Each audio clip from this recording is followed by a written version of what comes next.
and they wheeled him out in the open air, and for about 30 minutes we were there together.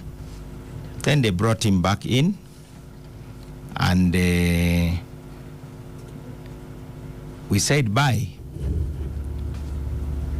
In our small consultation, we told the Deputy Speaker, it's your call to tell Ugandans.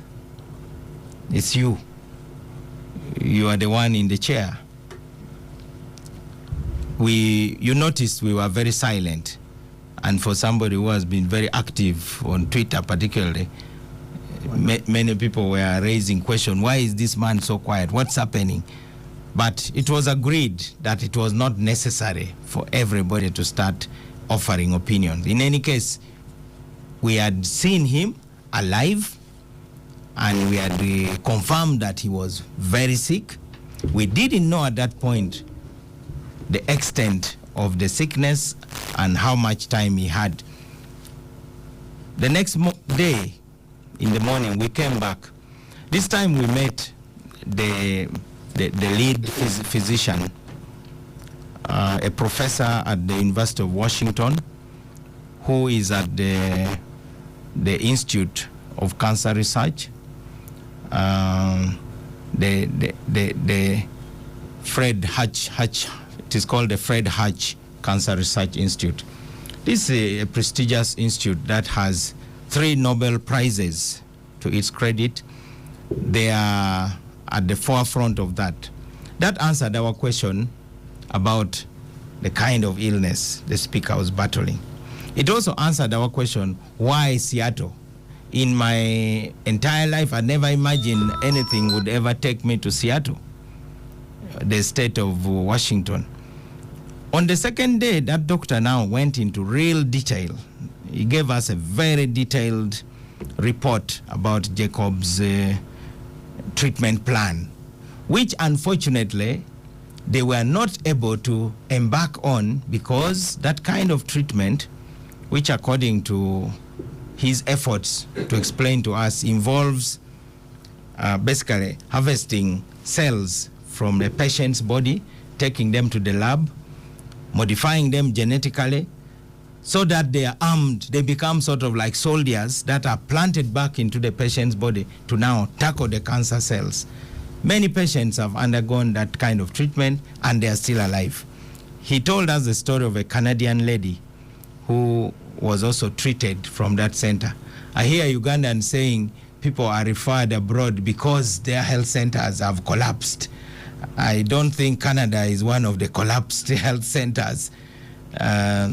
But that's beside the point. Indeed. The doctor told us a lot about what they were planning to do. The reason we also traveled with Jacob's brother, who saw him alive and was also in the room. And I don't think Jacob's brother would come and say, we found our brother dead, but we were told or paid to say he's alive. Because when you read some of the things that are being said, you really wonder. For us, we've thrown them out. That's why I invited you. So was there hope at that time? Day one, there was hope. Because with... Yeah, so the medical team thought that you could possibly harvest cells from someone who is genetically related to Jacob and then modify those cells. In that case, you sort of have a transplant also from somebody who is genetically related. But the doctor told us, unfortunately, Jacob's illness is so advanced and his organs are in no position to take the kind of treatment regime that would revive him. And I have to let you know that many of us did not know the details of Jacob's illness. And I am a person who believes I should talk about what I know. Unfortunately, many people want to talk about what they don't know. Even as a very close friend, I actually never heard from Jacob telling me that he had cancer. I knew, of course, that due to the beatings in Makerere of 1990, his spleen had to be cut out in an emergency surgery at Mulago.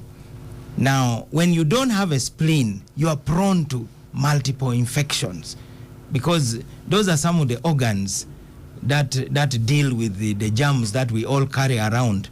They cleanse the body and so on.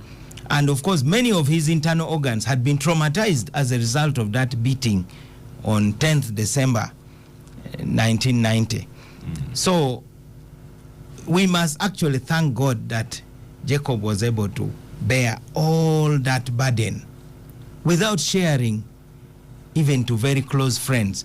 But when his doctor in America, a highly qualified doctor who is also part of the team supporting the Uganda Cancer Institute, the Fred Hutch Institute actually collaborates with the Uganda Cancer Institute.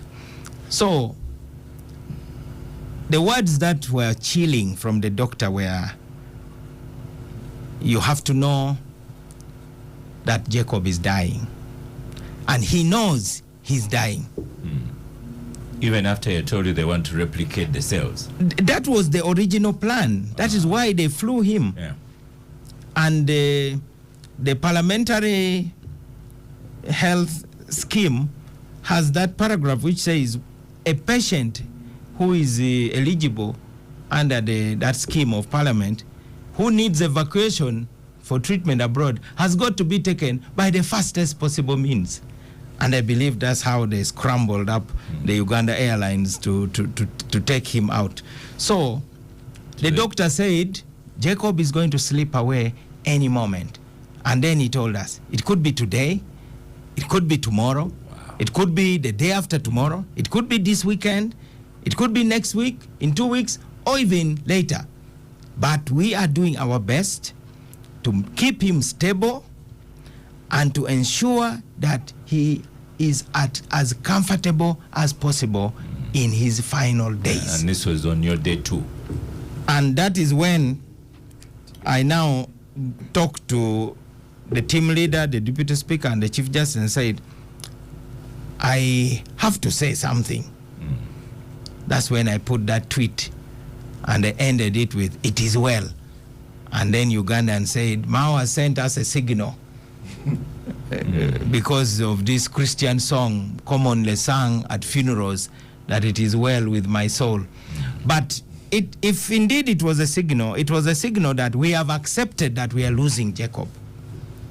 To me, that was important for my own sake also. I knew that this was a goodbye. We didn't know it would happen so soon, and we planned to see him before traveling out. But after the doctor spoke to us, remember his brother was supposed to remain in America. So the speaker took a decision with the chief justice that Jacob's brother should come back home quickly to go and brief the father. And indeed, he traveled with the speaker.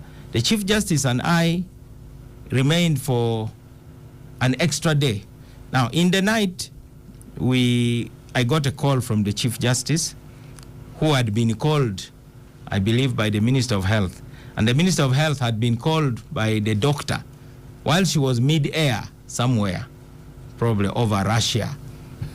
Because I doubt whether it is Ukraine, but I know that the plane passes via Russia, the Arctic Ocean.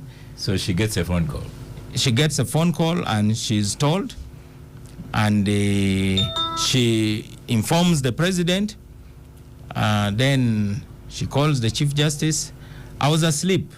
The Chief Justice calls me and tells me, your brother is gone. It was a very, very sad moment. He died at about 10:50 p.m.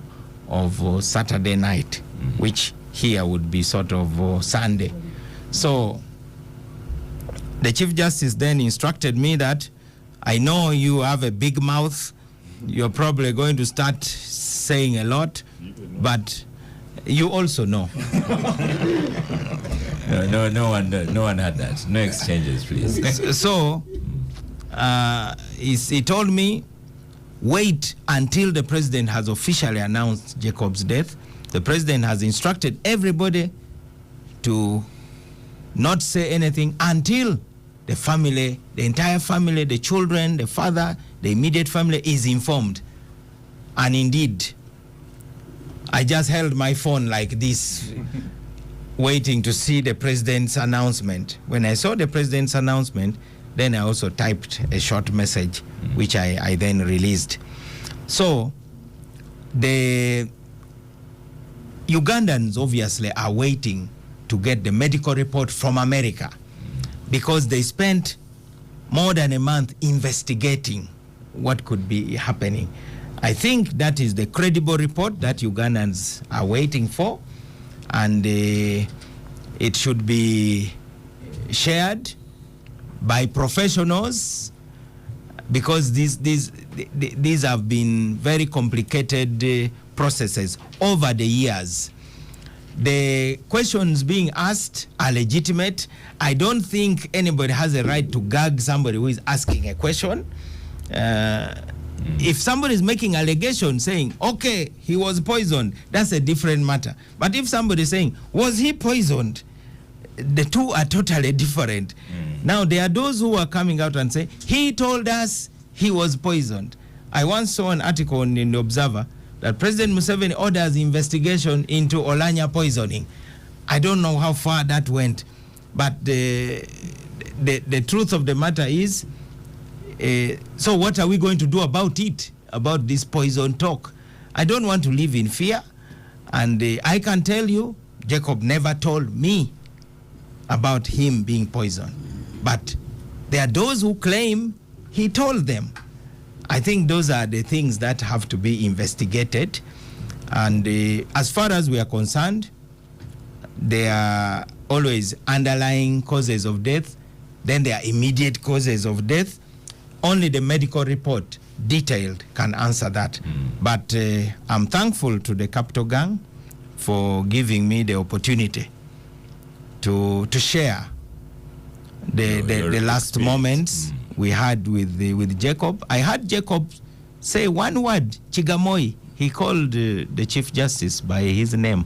I didn't hear him say any other word, but he could open his eyes intermittently. On the second day, he hardly opened his eyes.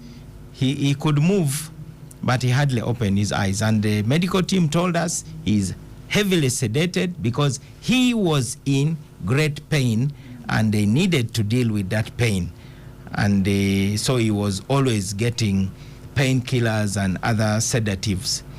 The doctors committed to us that they would make sure he is as comfortable as possible. And his son came just before he died, actually the day before he died. The son, who is a student in Atlanta, Georgia, in the USA, he is called Ezra. He had exams, but he still traveled to see his father. But Jacob didn't want the children to come, but eventually the son was already boarding. Another daughter who lives in Arizona was also there by his bedside. And of course, those of us who went there, he spoke on phone frequently with his daughter, Atim. And as for me, Jacob spoke to me last on phone when he was still at Mulago, having been stabilized to be strong enough to travel for treatment in America. And we had like a 5-minute conversation. He told me, man, I'm like a prisoner here. People are not allowed to see me. Everybody who comes here must take a COVID test. I feel like I'm under arrest. That was necessary because you remember he had camped in his home and was stubbornly refusing to leave the house. But it was not necessarily because of him, but Dr. Cheng and the Ugandan doctors, plus Dr. Orem of the Cancer Institute, had decided that they could not just take him to Mulago, because hospitals are also headquarters of infections. So they needed to prepare the room, and that's how first they took him to the women's wing Mulago Women's Hospital, which was having the best facilities. And so later they moved him to a better facility in order to stabilize him. And it is from there that he traveled. But Ugandans should know that Jacob invested a lot in taking care of himself at his own expense, and probably only shared with some very close people. And even then, not all the details, because he wanted to keep his illness private. It is not for us to start talking a lot about the health of a person who did not intend that his health should be public. Unfortunately, he died as the Speaker of the Republic of Uganda. So naturally, he is a subject of discussion. Yeah. And if the country did not rally quickly to carry out these processes, these are the times when you can easily have a constitutional crisis. But I can testify that he went peacefully. So those who are publishing videos on social media, bringing the late Kafero's songs and so on, I say shame upon you. Jacob died peacefully, painlessly. Okay, thank you very much for all that information. Honorable Katuntu, you knew him in Parliament for a while, and indeed he was a great man. I knew him in Parliament. I first came to know Jacob Oulanyah in 1988. I'm not so sure whether Mao even knew him before that time. We entered Makerere together. So that is the time I first knew these people, both Jacob and Mao. They had a Twitter session and they named you frequently. This one has a nickname for me. This Mao. I'm not going to say. Who is this one? The Chairman Mao has a nickname for me, Which we are not going which to I talk don't. about. And the late Jacob also. The late Jacob also had another nickname for me, and also I had a nickname for him. Let me just recount the very first day I met. I'd gone to see the Honorable Patrick Monda. He's now deceased. His wife was then working as either assistant bursar or one of the finance officers at the university. They used to live in those marionettes, like after Lumumba, when you are going to the main field, there are small marionettes there. That's where they used to live. So when I reached there, after around like 3 minutes, the late Patrick Monda that wasn't there, Jacob arrives. Some slendish guy, tall, and so we started talking and so on. The Mrs. Monda gave us a cup of tea. Before we could, because we were not asking where is he. Those who were saying bad things on my behalf, much as I didn't send them, please forgive them. And he said he meant it, and he said it publicly. And to me, it showed a certain level of politics. We hope the Lord is also magnanimous to him, and he gives him eternal rest. Moses, what do you remember of Jacob Oulanyah? Well, so things many that stand out. Lydia is in the house. Things that stand out. Lydia. Okay. Things that stand out. We have many people are talking about Jacob as a speaker. Maybe that's why they got to know him. But both Abdu and Mao have talked about him in his other life, because they have known him for a much longer time. Apparently, at Makerere, I knew Mao. We were at the same time in Makerere, but I knew Mao because he was a Meguli president. I couldn't avoid knowing him. I didn't know. For him. I didn't interact with him. I didn't interact with him then.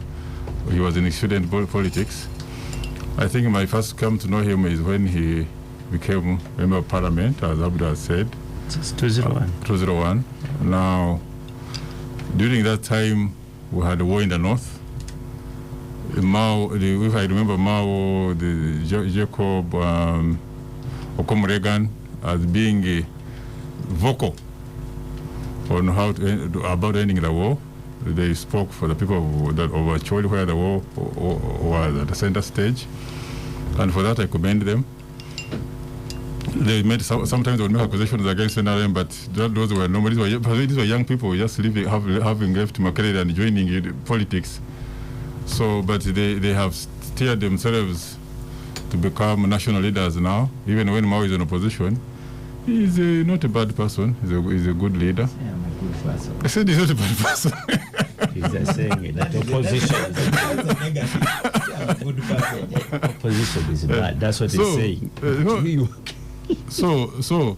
But they have grown to be national leaders. I remember the other, this one from Pade, Odongoto, even when he was in opposition, invited me, I think he was graduating. He invited me at his home on Entebbe Road. I don't know, Ofon, were you there? I think it was housewarming. He invited me, and I went and attended. So these were very young people joining politics, and I think they have now grown into politics. They are national leaders, so on and so forth. We have lost him at the time when we needed him more. When he was campaigning for deputy, for that, during the time of the peace talks between LRA and government, he played a very leading role in trying to harmonize position. Because that's the time he had lost. He was not in parliament, as Abdu has mentioned. But he played a leading role to bring both sides together, the government side, the LRA side. Some people even mistook him as if he was like acting for LRA, but for him was acting for national politics, of seeing how do we end the war in Acholi, how do we benefit from these talks. I think the Mao was, you went there as the delegations to which from Acholi, which went to meet with LRA. But if you see the role played by the Acholi leaders at the time to try to mitigate, to say let's forgive anyone who could have harmed you during the war, because there were people they could identify that so and so did this to my family. So no revenge. When they came to this, we call it, that was Maput? Maput. It was really Matoput. Listen to her. Let her tell you. That one, you just... that one. So I commend the Acholi leaders for that role. Because up to now, you don't see, if you follow the Acholi culture, if you harm me, I'll have to revenge. But after the war, all that was forgotten. So there was more of a change of culture. And this was as a result of the leadership of these leaders, the Maos and others concerned. Even the Chief Justice. I have known the Chief Justice for a very long time, I think from 1986, when he was, I was at school with his young brother, Opio Leonard, who is now chairman of Akagwa District. And we were at County Academy Makerere, so we used to go to his house, he used to stay near LODC there. That's when I came to know the CJ now. They played a very leading role, and whenever I wanted to know anything about Acholi, I would ask Opio Leonard. When we joined Makerere together in 87, and we were roommates with Opio Leonard in Lumumba. So I knew them well. So that's why the role they played was so huge to maintain peace, in Acholi for what they went through. So I commend those leaders, including Jacob and others. Now, when he came for the position of the deputy speaker, the first time he contested for it, my friend Fox Odoi, Honorable, had also expressed interest to contest for that post. And we were mobilizing for Fox Odoi. Then Jacob called me. I said, Moses, I want to talk to you. I want to meet you. We said, okay, we are going to meet the following day, have breakfast together at Serena. So we went and we met at around 8 o'clock in the morning.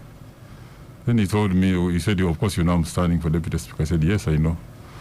And I know your friend Fox is standing. I said, yes. And in fact, I'm the one who had encouraged Fox to stand at that time.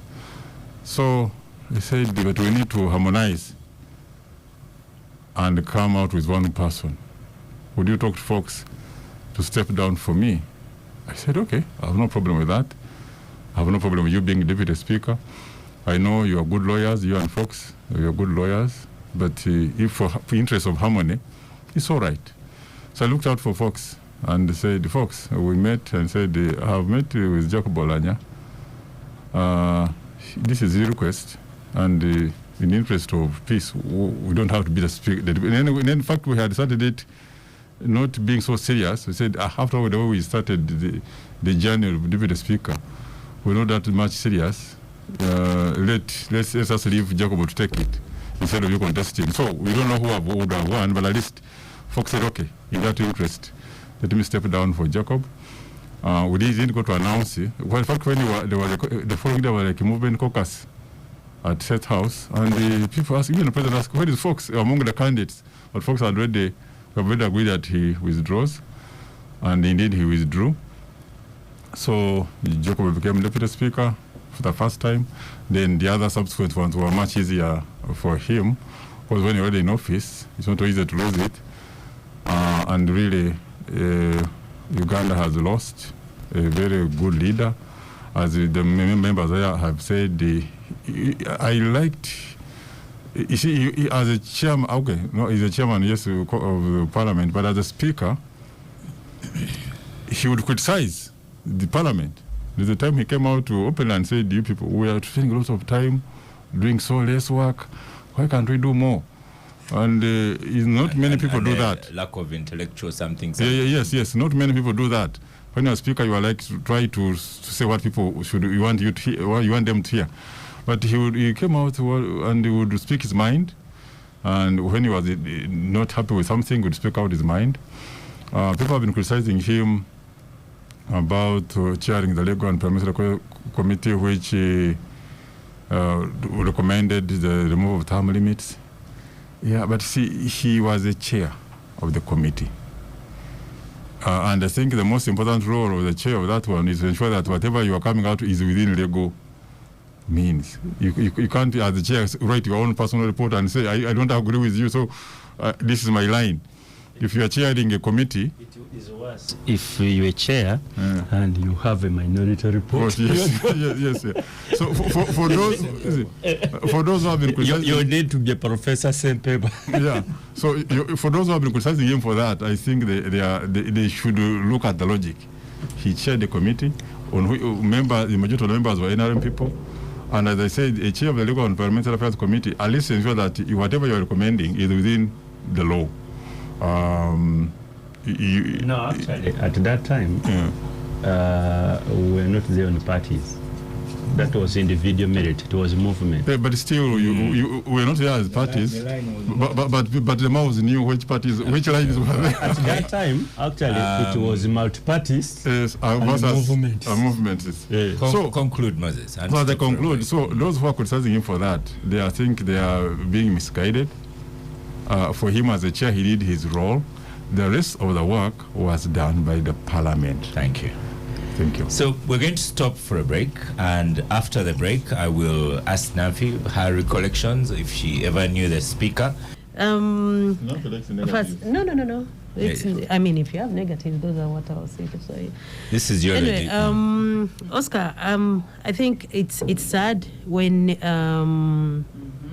anyone loses their life. He's a father, he's a son. And I joined the rest of Ugandans in mourning him. He was the Speaker of Parliament. And I don't have much to say because I didn't know him personally. I knew him as a member of the exclusive club of Ugandans ruining the country. So together with the president and other club members of that particular club, and Moses and most of the people seated around this table. So and I think most of you have said it. No. Moses' microphone is not on. Most don't worry. Ugandans my age were mostly reacting to that because we don't know much about him. I particularly don't know much about him. Maybe he had a good side, and maybe in a different leadership he may have thrived as a better leader. From what is being said, he seemed to have a certain good side that was not manifested given the political environment that we have at the moment. So I don't have much to say about him as a leader, maybe more to say about the fallout that was his treatment and his subsequent death abroad and the implications for our country. But beyond that, no, I don't have much good to say about him because I didn't see the good side of the deceased. One of the members of that club that Namfi says is ruining this country. Well, I take that in stride. The Ugandans are there to judge if whether or not we are ruining the country, but I think we are doing a pretty good job. Not perfect, but it's good to be an old person. I think on this studio panel, I'm the oldest by age. I'm also the oldest by experience. Duration on the gang. 1999 to date. First of all of you know, you came to my house, to which I'm very, very glad. In December, Oscar, Chris Barrier-Monsi, Moses Namfi, Honorable Wanyoto, led by the speaker. And you remember, Mao was there. You all entered my house. You remember that Jacob came trotting out of the car and immediately asked me... This was December, actually. Yes. Yeah. And immediately asked me to take him to the Louis. And I took him. I waited for him. Later we had lunch and so on. I first met Jacob. Yes, that's how close we were. I first met Jacob in 1987.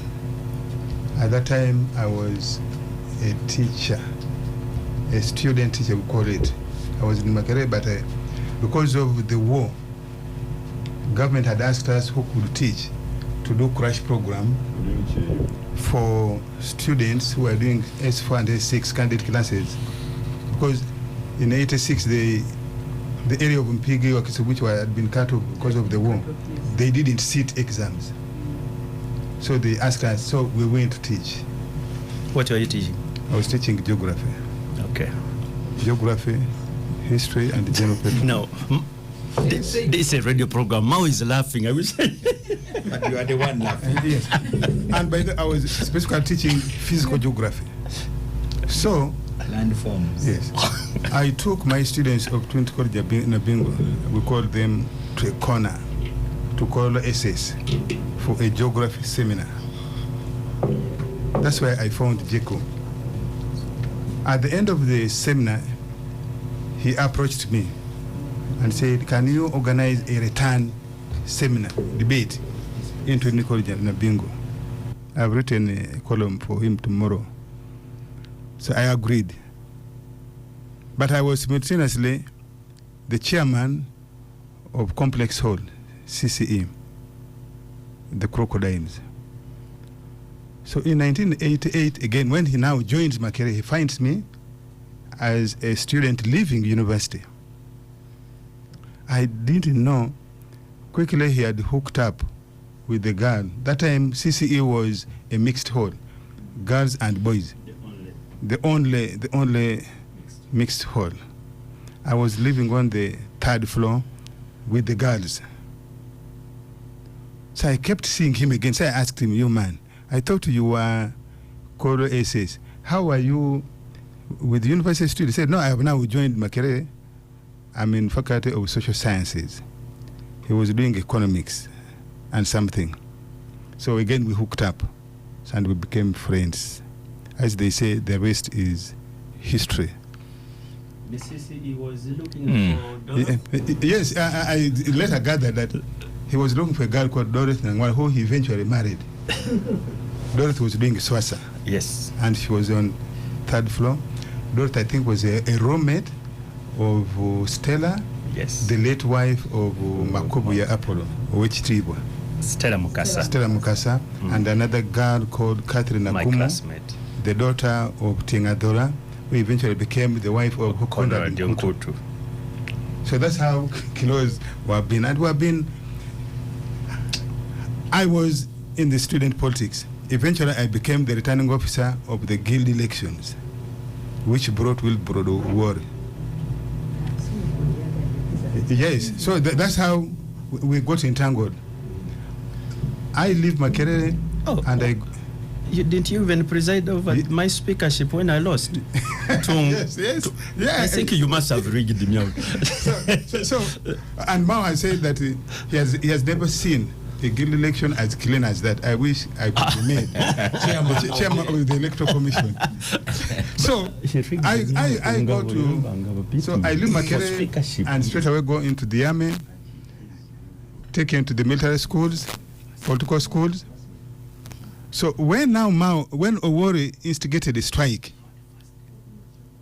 we returned, we were brought back to mobilize students against strike. Then comes Mao. When Mao was competing against Nobert Mao the late, Mao and I were staff at the military political schools. So we come back to support Nobert Mao. That's when I meet Mao again, and Oulanyah, they were together. We really tried to defeat Mao, but he defeated us by a hair. He escaped narrowly. I was with you when we did Yes. I was with Mao. Yes. So then follows the strike. I was one of Mao's agents. Then follows the strike. In that strike, Thomas Okema and Tom Onyango. Those were killed. Onyango had been my locker boy when I was in senior 6 in Nigangeses. Onyango came, he was like S2, he was my locker boy. So he was killed in that strike of the Mao's December 10th. Yes. Was that violent? Yes. At the Freedom Square, yes. So when they said Oulanyah had been beaten, his spleen, so I go to visit him in Murago. So eventually our politics have been crisscrossing each other. 2001, when Agura said it was an OB of Al Gore, and they had come with 10 million. He had come with $10 million. He had come with $10 million to do the campaign, and was going to bring a chopper. Oulanyah was his agent. At that time, the Electoral Commission had created a joint committee of presidential candidates, so that if there are issues, they first get raised in that committee. Archbishop John Alwango of the Orthodox Church was our chairperson. I was representing Yoweri Museveni. Oulanyah was representing Agura Wori. Waswa Lule was representing Wenje. Justice Kakuru now was representing Kizza Besigye. So in a way, Oulanyah became my back channel to understanding what opposition was doing, the people, our adversaries. And I don't regret to say, once he became member of parliament, partly that's how the NRM or the movement supported him to become the chairperson of the Legal and Parliamentary Affairs Committee, because of the back channel role he had played in that 2001 presidential elections. And I can't say much. Yeah, fast forward to 2021, how you campaigned for him for speakership very vigorously. Yes.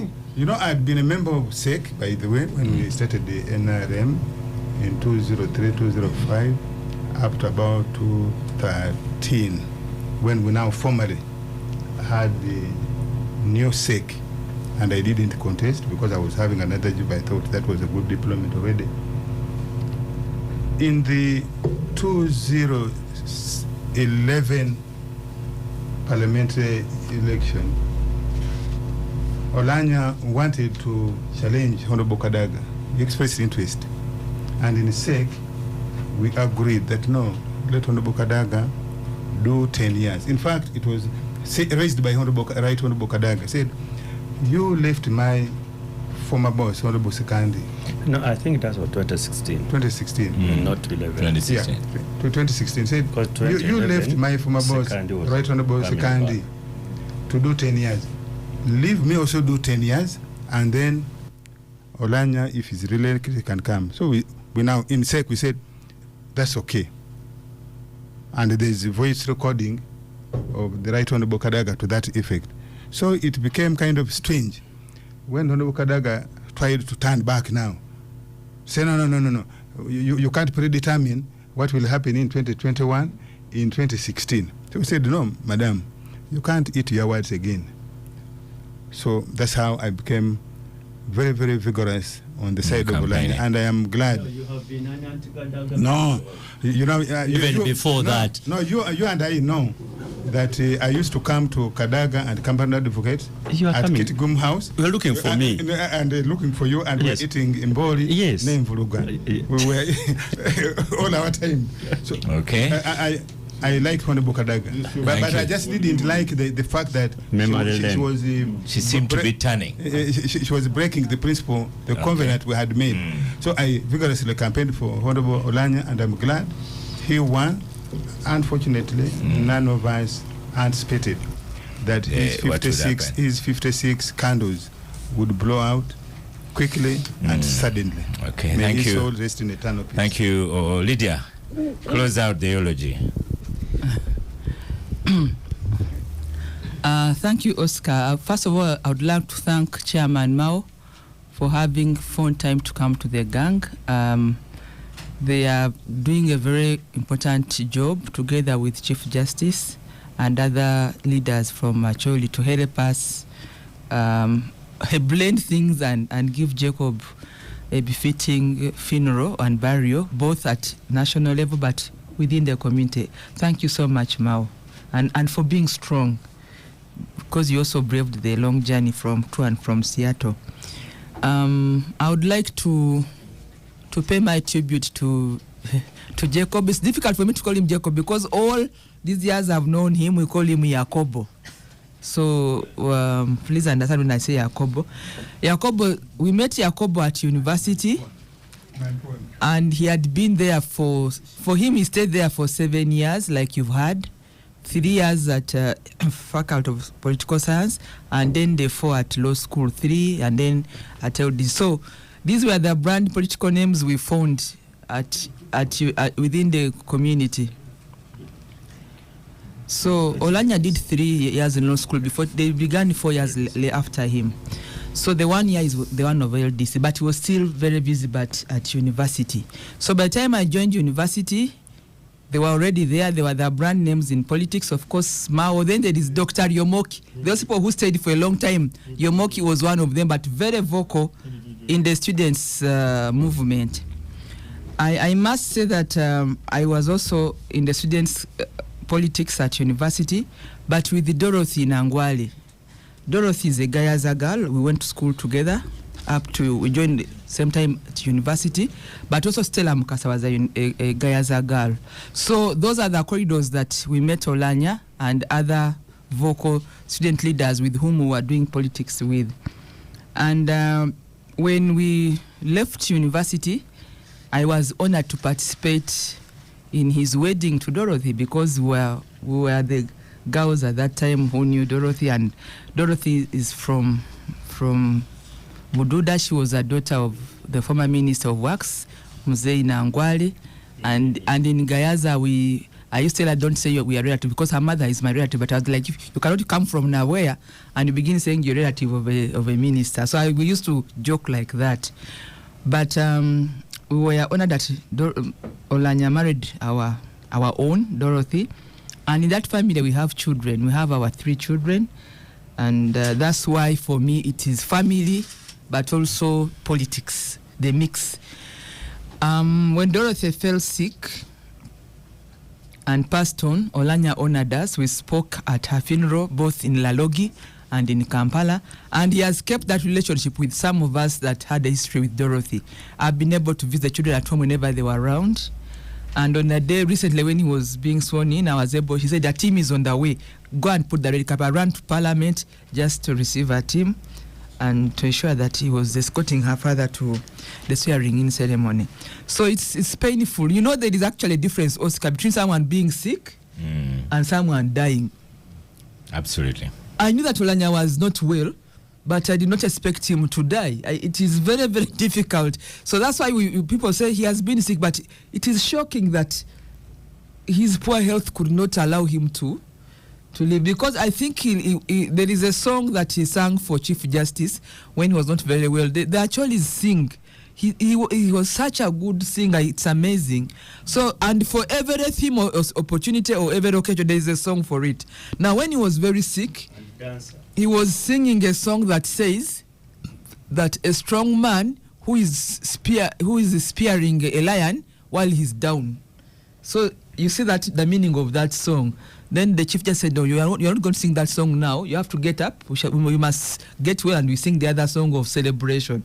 But he kept singing the song of a man who has been put down by a lion, but is trying to spear the lion while he's on the ground. So they actually sing they have a song for every occasion and for every. It's their way of expression. And it was amazing how much Oulanyah was such a good singer. I've seen Mao dance. I've even danced with him here, but I've not heard him sing as well as Yakobo. So mine is to really Oscar to say. I don't want to I don't want to say so much that people who know us know that I was very close to Oulanyah. Even in his campaigns, I somehow paid the price because I could not link myself from the family links and to whom he was with us. You should see the tweets that come out whenever I have issues. I'm bashed everywhere. But all is well. And I want to say that when finally the body is here, we'll be able to stand up. I want to conclude by thanking Mao and other leaders and even Parliament and the President. I think government came in time because you can imagine if he had passed on at home or even in hospital. I think whatever was able to be done was done, and we lost the battle, but it is well. Now I saw your tweet when you said it's well, I'm like, okay, let me also begin managing myself to say it is well. So Oulanyah made and lived a lot around me because Kenneth Wanyoto was his deputy speaker in in Mao's government, and Kenneth just passed on last year in August during COVID. So Oulanyah's passed on now. Now there was Dorothy also passed on. So for me, it is like Oulanyah's life was around me, but he was a big man. I could not go showing how much he was close to me as a person or whatever it is. But I want to thank you so much for all the eulogies, all the messages, and everybody's attention to the person that loved his country, that worked so hard, that was brave and extremely courageous in personality but also in action. I thank you. Thank you. That brings us to the conclusion of eulogizing the former Speaker of Parliament, Right Honorable Jacob Oulanyah, a good friend to many, and I'm sure a good friend to many of you out there who are listening to us. We'll allow Mao 1 minute at the end to have final say on his friend. When I was planning the program, the eulogies took longer, as Moses was saying, from the 80s. I had also wanted to discuss how the Chief Justice entered the fray, but I'll store that for another time. So in a couple of sentences, please close the Capital Gang for today, Chairman Mao. I want to thank the host, you, Oscar, and the Capital Gang for the tributes you have paid. I think as we look over the horizon into the future of Uganda, Jacob has led the way by uniting a very divided northern Uganda. We, as you know, as the president also said yesterday, and as the Chief Justice even was always saying, that the rest of Uganda should learn from the north. When your children are misbehaving, don't look the other way. Have you ever seen a second-hand gomesi? Now, when your child who is in the army brings a second-hand gomesi and you wear it, when they bring a sofa set looted from Kampala, which can't even enter your grass-thatched house, and you welcome it and say, my son is achieving, sooner or later you'll pay a price. And some of the problems I face as Nobert Mao, despite my capabilities, when you go to Luwero Triangle and people are associating you with the political violence, the killings there, and they ask you to your face as a presidential candidate, Ogambi oli mucholi, sime mwatu salanga wano. My hands are clean. I don't have anybody's blood on my hands. And the Chief Justice... You remember very well how my father forgave you. Yeah, imagine to your face. Being forgiven for leading DP. Yes. Meaning it is an offense for me and Acholi to lead DP. So we must have a national conversation. Like I said, we need a Kachokema did. So the Chief Justice warned people and said, next time when Buganda has a highly capable and credible presidential candidate, selling that candidate will be as difficult as selling Nobert Mao. So these are points for reflection. You can win an argument, but you may win nothing else. So let us not just focus on winning arguments. Let's win back Uganda. Okay. I agree that the cult of mediocrity needs to be fought also. On that one, I agree with Namfi. Correct. Because there is of course, she used the context which we are now used to. In America, we had President Bush who was always there's a whole book on Bushisms. So we also need a book on Nabanjasms. Thank you. Like we have a book on Sebagalazms. Yes. So these are things that are normal Mao, in politics. But overall, Oscar, thank you so much for the tribute to Jacob Oulanyah. Lokori. Jacob Oulanyah was a glue between West Nile, Lango, Acholi, Karamoja, because even in the north there are these and an in-law to Lydia. And Lydia's brother was his deputy speaker. So let us send him off with dignity. I urge Ugandans, let us celebrate his life rather than trading in our usual political gimmickry. Thank you. Thank you, Chairman Nobert Mao, Honorable Abdul Katuntu, Honorable Lydia Anyoto Mutende, Mr. Moses Biarohanga, Namfi, Marianne Kasule, Ofonopondo. Thank you for your participation on Gang. Continue following us on our social media platforms. Thank you, Star Cafe, for powering the Gang. When Moses is here, we also say thank you to Mega Yogurt. I am Oscar Semoya Msoke.